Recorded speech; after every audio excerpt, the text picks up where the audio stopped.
तो जैसा कि हमने पिछले एपिसोड में देखा था कि शी हाउ अपनी ट्राइबल्यूशन को कंप्लीट कर रहा होता है, उसका आमना सामना हो जाता है आलन क्लैन के 3 पावरफुल कल्टीवेटर से, जहां पे वो तीनों ही शी हाउ को सप्रेस कर रहे थे। और वहीं पे दुआन वो अपनी इल्यूजन्स की पावर का इस्तेमाल करके शी हाउ के अपनों की मेमोरी को दिखा रहा होता है और उसके इमोशन और उसके विल पावर को तोड़ने की कोशिश कर रहा होता है। मेरे प्यारे से दोस्तों, अब इस एपिसोड को हम यहाँ पे स्टार्ट करते हैं। इस एपिसोड की स्टार्टिंग में शी हाउ को दिखाया जाता है जो कि बिल्कुल घायल और बेसुध जमीन पे पड़ा होता है। और तभी वहां पे दुआन इल्यूजन मास्टर वो शी हाउ से कहता है कि शी हाउ, तुम केओस में पैदा हुए, दर्द और तकलीफ में पले बड़े, फिर भी तुम इन बेकार सी भावनाओं को अपने दिल में लिए घूम रहे हो। ये कहने के साथ वो शी हाउ को सप्रेस कर रहा होता है। तभी वो शी हाउ से कहता है कि क्या तुम्हें निराशा महसूस होती है? क्या तुम यहाँ पे हार मानते हो? जरा एक बार शी हाउ पीछे मुड़कर अपने उस रास्ते को देखो जिस रास्ते से तुम चल करके आए हो। उन हड्डियों से बने हुए पहाड़, वो खून भरे रास्ते, और जब तुम शी हाउ आगे देखते हो तो तुम इटर्निटी अनंत समय के सामने बिल्कुल अकेले खड़े हो। तुम्हारा साथ कोई देने वाला नहीं है। शी हाउ, आखिर क्यों? हमेशा तुम ही क्यों जो इतना दर्द और तकलीफ तुम अपने अंदर लिए फिरते हो? क्या इसलिए क्योंकि तुम्हारे पास कोई और दूसरी चॉइस नहीं थी, या इसलिए क्योंकि कभी किसी ने तुम्हें ये नहीं बताया कि तुम सब कुछ छोड़कर चले जाना भी चुन सकते हो? ये कह करके दुआन अब यहाँ पे शी हाउ को मैनिपुलेट करने की कोशिश कर रहा था, उसके मनोबल को तोड़ने की कोशिश कर रहा था, मगर वो इसमें नाकामयाब हो जाता है। इसलिए वो तुरंत दाऊजी की तरफ देखता है और तभी वहां पे दाऊजी अपनी पावर को अनलेश करके शी हाउ के ऊपर मल्टीपल गोल्डन चेन से अटैक करता है। वो सारी ही चेन जा करके शी हाउ की बॉडी के अंदर घुस जाती हैं और उसे निचोड़ना शुरू कर देती हैं। शी हाउ को यहाँ पे बहुत तकलीफ होती है और सडन वहाँ पे एक ब्लास्ट होता है और शी हाउ हद से ज़्यादा इंजर्ड होकर के ज़मीन पे घुटनों के बल गिर जाता है। इस नज़ारे को देख करके सारे ही फॉरेन रैलम के कल्टीवेटर्स की खुशी का ठिकाना नहीं होता है। और वहीं पे शी हाउ अपनी आंखों को बंद करके तुरंत अपनी सुप्रीम ब्लड लाइन की पावर को एक्टिवेट करता है और विलो ट्री को समन करता है। उन सारी ही लीव्स का इस्तेमाल करके शी हाउ ने अपने सारे ही जख्मों को सही करना स्टार्ट कर दिया था। अभी वहां पे शी हाउ उन तीनों ही कल्टीवेटर को देख के कहता है कि अगर तुम तीनों के हिसाब से फेथ का मतलब ये है कि मैं यहाँ खड़े होकर ये सब होते हुए देखता रहूं, तो मैं यकीनन इस आसमान को फाड़ करके रख दूंगा। ये कहने के साथ शी हाउ थंडर एम्परर की मार्शल बॉडी को समन करता है। तभी शी हाउ कहता है कि इस धरती को चकनाचूर कर दूंगा और तुम सबको भी, क्योंकि तुम सब लोग खुद को सबसे ऊपर समझते हो, मैं सब कुछ डिस्ट्रॉय कर दूंगा, मैं विनाश हूं। ये कहने के साथ शी हाउ थंडर एम्परर के आर्मर को समन करता है और तुरंत उसे पहनते हुए अपनी पावर को अनलेश करता है। ये देख करके आंजी एकदम घबराते हुए कहती है कि सबके सब संभल करके, वो थंडर पूल को समन कर रहा है। तभी वहां पे शी हाउ के पीछे थंडर पूल अपीयर होता है और शी हाउ के थंडर पूल के अंदर से मल्टीपल थंडर ड्रैगन्स बाहर निकलते हैं, जिसे देख करके यहाँ पे आंजी भी अपने स्पीयर को लेकर के बिल्कुल तैयार हो चुकी थी। तभी वहां पे शी हाउ अपने मल्टीपल ड्रैगन से सीधा ही उन सारे ही कल्टीवेटर्स के ऊपर अटैक कर देता है। तभी आंजी भी 10,000 सॉर्ड एरे को समन करके शी हाउ के ऊपर काउंटर अटैक करती है और जैसे ही ये दोनों ही पावर आपस में जाकर के आसमान में टकराती हैं, वहां पे इतना खतरनाक डिस्ट्रक्शन होता है कि पूरा आसमान गूंज उठता है। मगर यहाँ पे तो शी हाउ हार मानने के लिए तो कभी तैयार ही नहीं था। शी हाउ बहुत ही तेजी से उड़ते हुए सबसे पहले दुआन के करीब जाता है और उसके ऊपर चिल्लाते हुए कहता है कि तुम्हारी इतनी औकात, तुम लोगों ने यहाँ पे मुझे मैनिपुलेट करने के लिए मेरे अपनों का सहारा लिया, उनके चेहरों का सहारा लिया। ये देख करके दुआन अपने सामने स्पिरिचुअल बैरियर बना करके अपने और अपने साथियों को प्रोटेक्ट करने की कोशिश करता है। मगर तभी शी हाउ वहाँ पे थंडर एम्परर आर्मर की मार्शल बॉडी को समन करके उनके हाथ में उनके थंडर हैमर को भी समन कर लेता है और उसी से एक काफ़ी पावरफुल अटैक उस स्पिरिचुअल बैरियर पे दे मारता है। शी हाउ का सिर्फ एक ही अटैक उस दुआन के शील्ड को चकनाचूर करने के साथ साथ उसके पूरे ही वजूद को वहाँ पे मिटा देता है। मगर इस अटैक का इम्पैक्ट इतना ज़्यादा खतरनाक था कि दुआन के साथ ही हांजी और दाऊजी वो दोनों भी इस अटैक के चपेट में आ जाते हैं और देखते ही देखते उन लोगों की बॉडी भी यहाँ पे इरेज हो जाती है। और तभी हम देखते हैं कि शी हाउ ने इस ट्रायल के 8 प्लेस को पूरी ही तरीके से कंप्लीट कर लिया था और तभी वो पूरा ही इल्यूजन दुआन के मरते ही गायब हो जाता है और एक डिवाइन रोशनी सीधा बादलों को चीरते हुए आसमान में जाती है और सबको पता चल जाता है कि शी हाउ ने ट्रायल कंप्लीट कर लिया। तभी शी हाउ अपने थंडर एम्परर आर्मर को डीएक्टिवेट करता है और अपने साथियों की ओर देखता है। तभी वहाँ पे रैबिट गर्ल चिल्लाते हुए कहती है कि ब्रदर शी हाउ, आप फाइनली जीत गए हैं। तभी शी हाउ नीचे खड़ी हुई रैबिट गर्ल की खुशी को देखते हुए वो एकदम खुश हो जाता है। तभी वहाँ पे लिटिल किंग कहता है कि ब्रदर शी हाउ ने यहाँ पे सच में एम्परर क्लैन के उन तीनों ही कल्टीवेटर को जान से मार दिया और इस ट्रायल को कंप्लीट कर लिया है। तभी वहाँ पे हॉन्ग कहता है कि मुझे पहले से पता था, मेरे ब्रदर को कोई भी यहाँ पे मार नहीं सकता है, वो अजय है। और तभी शी हाउ भी नीचे अपने साथियों की खुशियों को देख रहा था, मगर तभी उसके पीछे 3 पावरफुल एरे अपीयर होते हैं और एक काफ़ी पावरफुल अटैक सीधा ही शी हाउ के जस्ट बगल से गुजरता है। अब यहाँ पे शी हाउ की आंखें एकदम फट जाती हैं उस अटैक को देख करके, क्योंकि वो अटैक शी हाउ के साथियों की तरफ बढ़ रहा था और तभी वो 3 powerful combined attack she how के साथियों के ऊपर नीचे जाके गिरता है और सबकी सोल उनके बॉडी से बाहर निकल जाती है और नीचे सिर्फ तबाही का मंजर शी हाउ को नजर आता है। शी हाउ उड़ते हुए अपने साथियों की तरफ भागने लगता है और चिल्लाते हुए कहता है कि नहीं, ये नहीं हो सकता है। मगर तभी शी हाउ के सामने दुआन आ जाता है और शी हाउ से कहता है कि शी हाउ, हमेशा ऐसा क्यों होता है कि तुम हमेशा अकेले पड़ जाते हो? देखो, तुम्हारे साथी मर चुके हैं, तुम फिर से अकेले हो।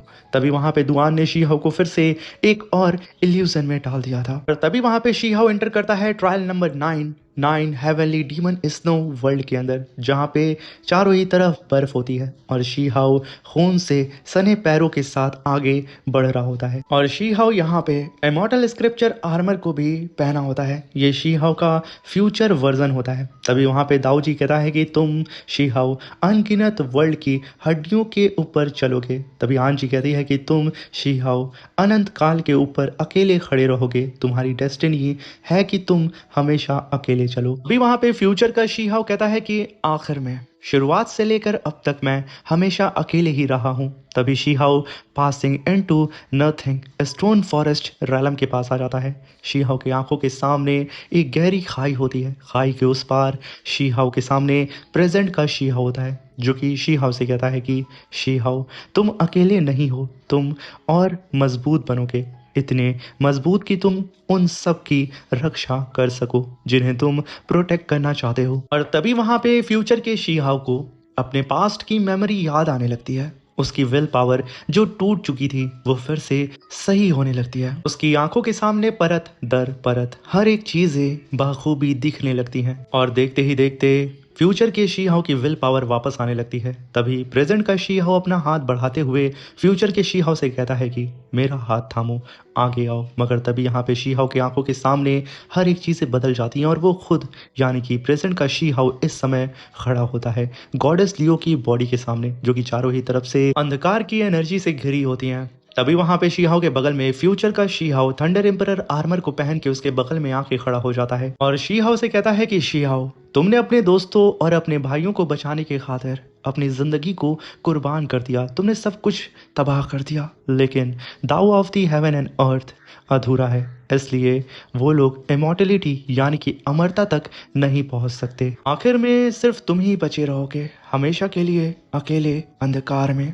तभी शी हाउ कहता है कि नामुमकिन, क्योंकि लिए body as a seed path एकमात्र उम्मीद है, एक उम्मीद जिसे मैंने खुद तराशा है उनके लिए, सबके लिए। अभी फ्यूचर का शी हाउ कहता है कि शी हाउ, तुम्हारे इस रास्ते के लिए चाहिए था अनमैच टैलेंट और एक अटूट इरादा और स्वर्ग और धरती का अंतिम वरदान, ये सब एक साथ तुम्हारे भीतर इकट्ठा हुए हैं आज। ये रास्ता दोबारा नहीं बनाया जा सकता, क्योंकि इससे पहले कोई इस पर चला ही नहीं है और अब कभी कोई फिर से इस रास्ते पर चल भी नहीं पाएगा। तभी वहां पे शी हाउ कहता है कि क्या सच में बॉडी एज अ सीड के अलावा कोई और रास्ता नहीं है क्या? क्योंकि एंशिएंट एरा से लेकर आज तक अनगिनत सेज ने कभी होप नहीं छोड़ी। उन्होंने अलग अलग दाव और टेक्निक गढ़ी सिर्फ इसलिए ताकि हेवन पाथ को फिर से जोड़ा जा सके और इसी तरह प्रेजेंट एज मेथड जन्म लिया।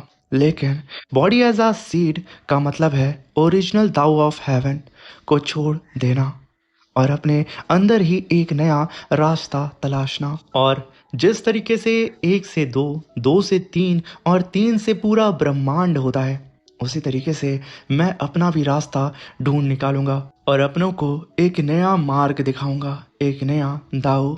जिस तरीके से मेरी कुन pan technique yin and yang को नियंत्रित करती है, तभी शीहाओ अपनी कुन पैन टेक्निक को समन करता है। और तभी वहां पे शीहाओ विलो ट्री को भी समन करते हुए कहता है कि जिस तरीके से willow God technique life and death को नियंत्रित करती है, ठीक उसी तरीके से thunder emperor technique reward and punishment को नियंत्रित करती है। और हेवन एंड अर्थ विरोध और संतुलन से जन्म लेती है।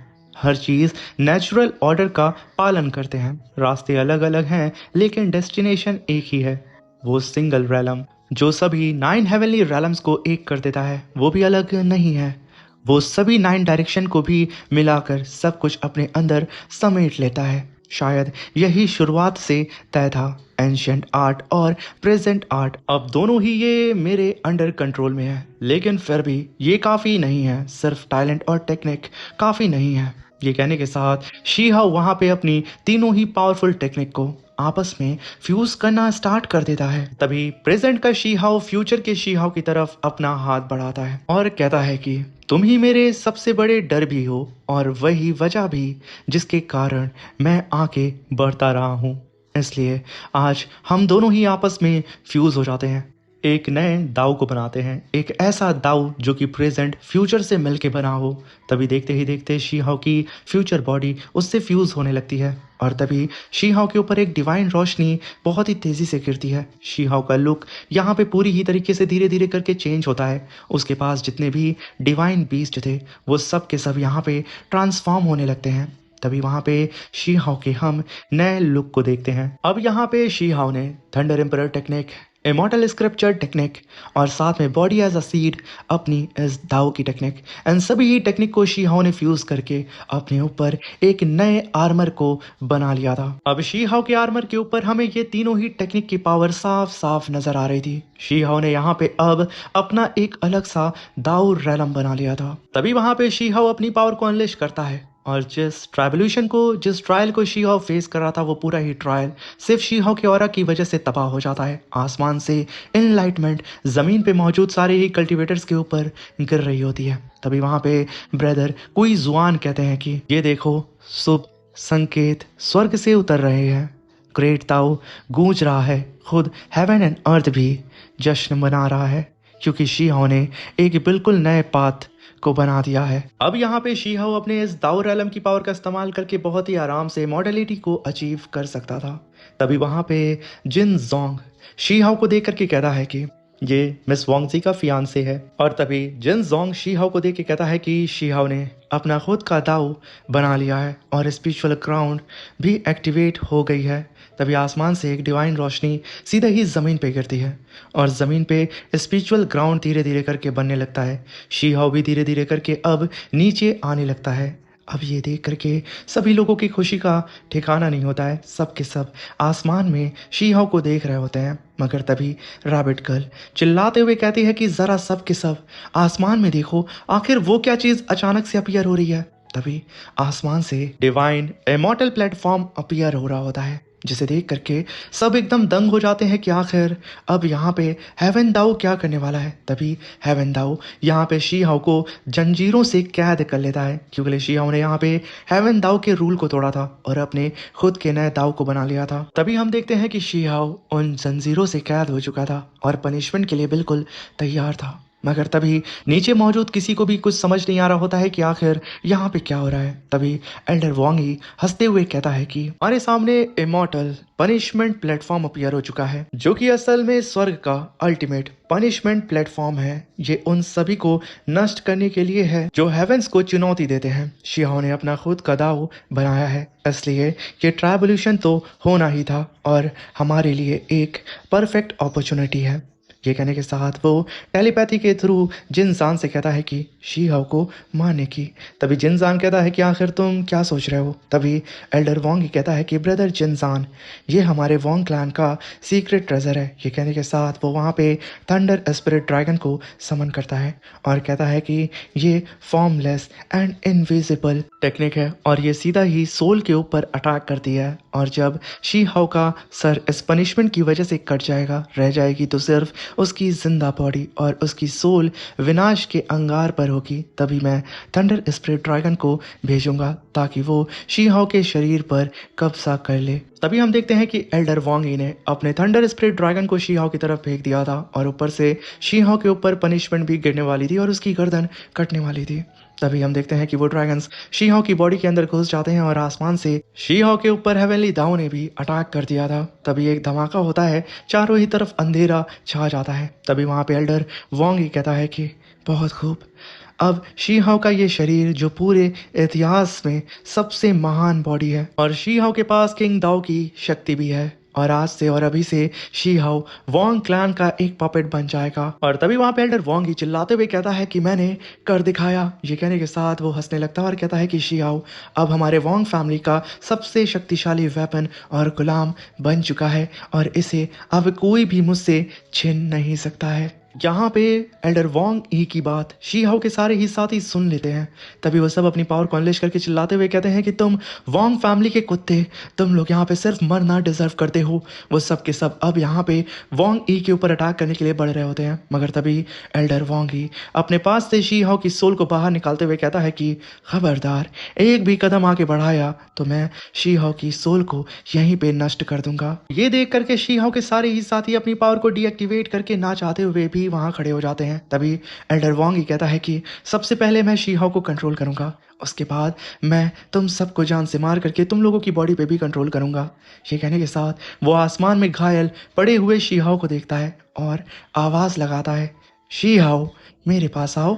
ये सुन करके वहां पे शी हाउ जो कि बिल्कुल बेसुध था, वो बिल्कुल एक पपेट की तरह सीधा ही एल्डर वोंग ही के पास आता है। तभी वहां पे एल्डर वोंग ही कहता है कि शी हाउ अब तुम मुझे यहाँ पे अपने थंडर ट्राइबोल्यूशन पूल जो तुम्हें इस ट्राइबोल्यूशन से मिला है वो मुझे सौंप दो और साथ में सारी सीक्रेट टेक्निक जो तुमने बनाई है सब कुछ मुझे सौंप दो तुरंत, अभी के अभी। तभी वहाँ पे शी हाउ अपने लेफ्ट हैंड को उठाते हुए कहता है कि बिल्कुल मैं ऐसा ही करूँगा। अब ये देख करके एल्डर वोंग ही एकदम खुश हो जाता है और वो जल्दी से अपने हाथ को बढ़ा करके कहता है कि बाबा जल्दी से दे दे।